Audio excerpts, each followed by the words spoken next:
Cukup. Soal evaluasi PSN ini baru mencuat setelah hasil 100 hari atau gimana Mas? Sebenarnya update-nya? Setahu saya PSN ini memang harus terus dievaluasi. Jadi Bapak Presiden Prabowo juga menyampaikan kepada jajaran kabinet PSN yang sudah terdata ada 280 sekian PSN ya, yang ini juga sudah berjalan sekian tahun terakhir. Tidak hanya tentu terkait dengan infrastruktur, karena ini berkaitan dengan ekonomi, berkaitan dengan berbagai elemen mengapa sebuah proyek dikatakan sebagai PSN. Nah, disinilah Bapak Presiden berharap kita review dengan baik, kita evaluasi dengan baik bersama-sama. Apakah sudah on the track, apakah sudah sesuai dengan tujuan awal dan progresnya baik, atau ada hal-hal yang perlu dievaluasi, perlu dilakukan penyesuaian-penyesuaian. Karena sekali lagi, tentu pembangunan itu selalu dihadapkan pada anggaran fiskal. Nah, kita tahu bahwa semangat untuk pembangunan yang tepat sasaran ini juga konsekuensinya pada penentuan prioritas, dihadapkan pada keterbatasan anggaran. Namun, ini juga menjadi pelecut bagi kami untuk mencari sumber-sumber pendanaan pembangunan infrastruktur yang juga kredibel dan yang kreatif, yang inovatif. Tidak hanya bergantung pada APBN. Kita harus mencari investasi datang dari dalam dan luar negeri yang sekali lagi bisa membantu pemerintah melalui skema-skema yang baik ya, kerjasama yang baik agar bisa melanjutkan pembangunan infrastruktur, termasuk infrastruktur yang tadi diharapkan bisa memberikan dampak langsung pada pertumbuhan ekonomi yang tinggi. Oke, cukup ya. Terima kasih ya.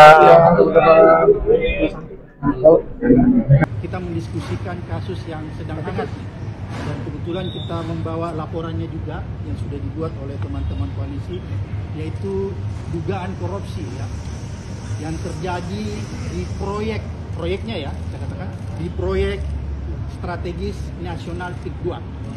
Jadi kita ingin KPK lebih konsentrasi ya, menelisik, melakukan investigasi terhadap proyek strategis nasional, karena kita melihat di dalamnya bahwa kuat dugaan telah terjadi tindak pidana korupsi di dalam penetapannya sebagai proyek strategis nasional. Karena KPK punya kewenangan untuk melakukan pemeriksaan terhadap penyelenggara negara, baik yang ada di tingkat daerah maupun yang ada di tingkat pusat. Karena kita bisa duga bahwa penetapan PIK menjadi PSN itu tidak terlepas dari praktek wong kali kong, praktek suap menyuap, ya, dan lebih jauh kita bisa melihat bahwa di situ ada kerugian negara sebenarnya, pasal 2 kerugian negara. Oleh karena itu ini menjadi kewenangan KPK dan kita sudah sampaikan langsung kepada pimpinan KPK. Data-data yang kita punya cukup banyak, kita sudah kolek dalam satu sistem sehingga begitu dibutuhkan kita bisa langsung mendistribusikan kepada KPK untuk membantu KPK melakukan penyelidikan lebih cepat. Tapi kami yakin juga bahwa KPK juga pasti punya data yang cukup untuk melakukan yang namanya berbagai.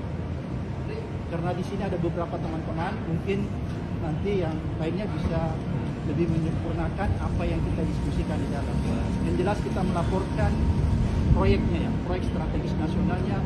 Kemudian juga kita melaporkan tentang ada dugaan kuat terjadi suap menyuap gratifikasi di dalam penerbitan sertifikat di atas laut ya, yang diduga kuat dilakukan oleh Agung Sedayu Group dan anak perusahaannya yang super cepat. Oleh karena itu kita meminta supaya KPK tidak usah khawatir memanggil orang yang merasa dirinya kuat selama ini, yaitu Aguan. Ya, karena nama ini seolah-olah diciptakan mitos bahwa dia tidak tersentuh oleh hukum. Ya. Oleh karena itu kita ingin mendorong KPK supaya orang ini segera diperiksa. Nggak boleh ada seseorang secara individu mengatur negara ini. Tidak boleh ada seseorang secara individu mengatur presiden.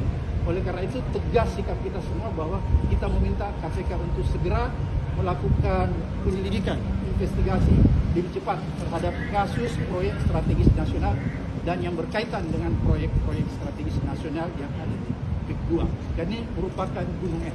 Tapi kira itu sebentar itu. Bang, korupsinya di mana Bang, PSN-nya itu Bang? Karena KPK mempunyai kewenangan untuk melakukan penyidikan terhadap penyelenggara negara sesuai dengan undang-undang. maka selain penyelenggara negara, pihak swasta juga aduan bisa. Penyelenggara negara itu siapa? Mulai dari kementerian sampai aparat tingkat bawah di kabupaten, provinsi maupun sampai yang paling di atas. Jadi semua kita minta diperiksa. Bang,